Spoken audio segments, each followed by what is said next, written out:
سلام، رمضان كريم، واش راكم سالفة؟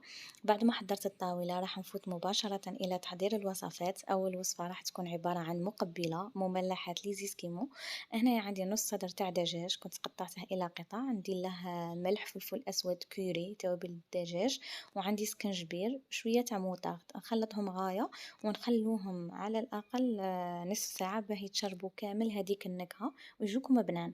انايا درت في مقله شويه تاع زيت ونحط فيه البولي تاعي ونخلطه فوالا حتى يطيب نص طياب. راح نزيد عليه نص حبه تاع بصل اللي قطعتها هذيك تيدي ونخلطه حتى يدبل كامل هذاك البصل ويطيب لنا البولي. فوالا راح نحيه ونخليه يبرد.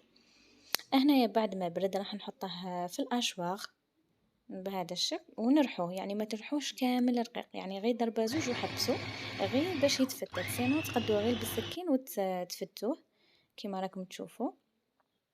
هنايا كنت فيت حبة تاع بطاطا نرحيها وهي سخونة، نزيد لها شوية تاع فلفل اسود وكنت ديجا درت فيها الملح مع مغرف تاع فخوماج تاختيني ومعدنوس ونخلطوهم غاية. فوالا وراح نزيد عليهم الكمية تاع البولي آشي ونخلطهم كامل مع بعض حتى يتجانسوا، يعني يولوا كتلة واحدة كما راكم تشوفوا، ونخلوه يبرد في الفريجيدر باش نخدموا به.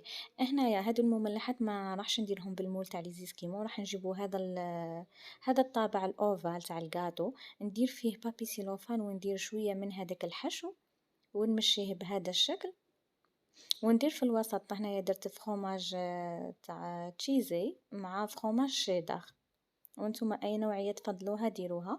ونغلق بالكميه الثانيه من الحشو، نغلق عليها بالبابي سيلوفان ونحاولوا نخرجوها، يعني راح تخرج لكم كيما هكا بومبي. يعني هنا ما راحش تحتاجوا هذاك المول تاع السيليكون، غير هذه تنفع. وراح نحيهم ونديرهم في بلاطو كيما راكم تشوفوا الشكل تاعهم. وهادو راح نديرهم كروكيت، يعني بشكل دائري. هنا اللي ما عندهاش هذا الطابع تقد تدير غير كيما هكا، وندير في الوسط الفخوماج ونحاولوا نكوروهم غايه. هنا بعد ما كملتهم راح ندخلهم للكونجيلاتور يبردوا غايه حتى يدوا هذيك لا فورم. نجيبو هنايا فرينه، عندي بيض وعندي شابلور، نديرو المملحات تاعنا في الفرينه، من بعد نديرهم في البيض ومن بعد نديرهم في الشابلور هكا باش تجيكم هذيك الطبقه المقرمشه. فوالا ونحطهم مباشره في الشابلور، نحاولوا نرمدوهم غايه.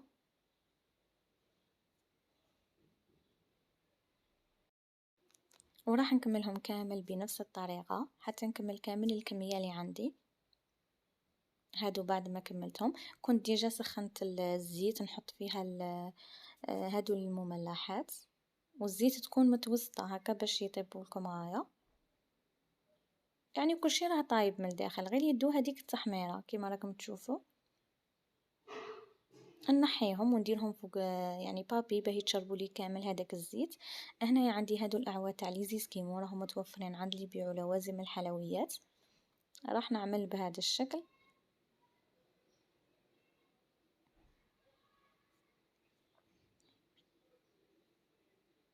وجبت هنايا فخوماج تاع ساندويش تشيزي، راح نطبع بهذا الشكل ونزين بيهم، والتزيين يبقى اختياري، يعني كل واحدة واللمسة تاعها، انا نعطيكم غير افكار وانتم لكم الاختيار. وهادو راح نزين بيهم هادوك لي كروكيت. فوالا وندير لهم حبة تاع زيتون بهذا الشكل ونديرو كيردون.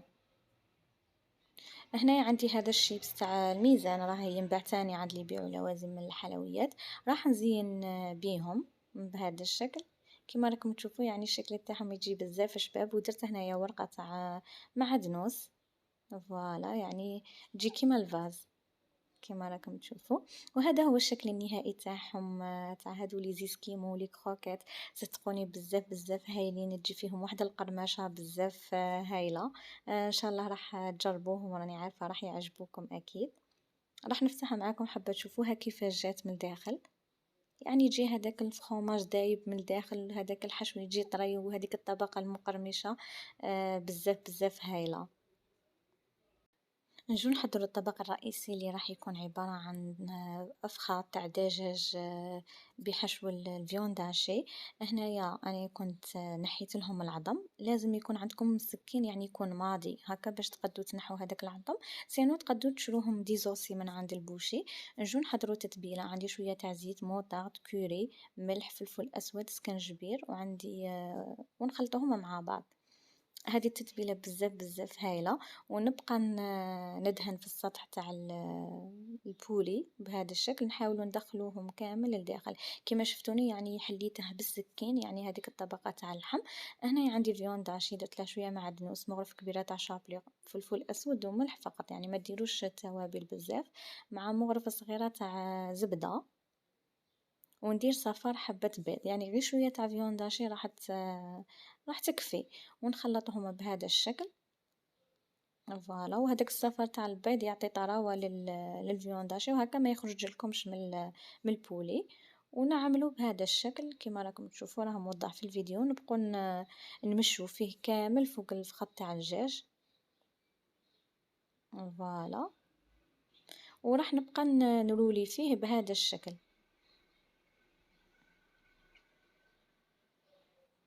نحاولوا نغلقوهم، وراح نجيبوا خيط لازم يكون شويه غليظ، يعني ماشي هذاك الرقيق تاع الخياطه، ونبقى نبلع فيه، سينو تقدروا غير بلي كيوطون وتشدوه كما راكم تشوفوا هكا باش هذاك الحشو ما يخرج لناش. ونبقوا نلوو بهذا الشكل، يعني راه موضح. ونزيدو نقعدو ندورو فيه حتى نغلقوه كامل.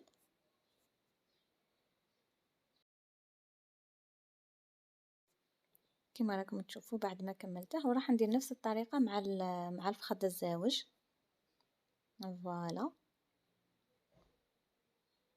هنايا كنت جبت طاجين درت له شويه زيت وشويه زبده، ونحمروا فيهم البولي تاعنا، سينو تقدروا ديروا فيه طاجين ولا طاجين يعني عادي، ليسونسيال يكون عنده الغلاق تاعه.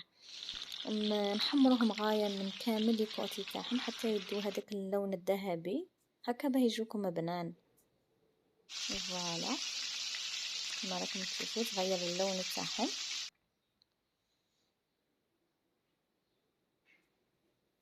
هنا كنت رابيت حبة تاع بصل، رابوها رقيق بزاف، سينو تقدروا ديروها في الاشواق هكا باه ما يجيكمش يعني هذوك الحبيبات في المرق تاعكم.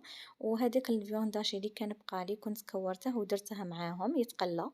ندير فلفل اسود وشويه برك تاع كركم، هكا مانيش باغيه البنه تاع الكركم تبان لي في الطاجين.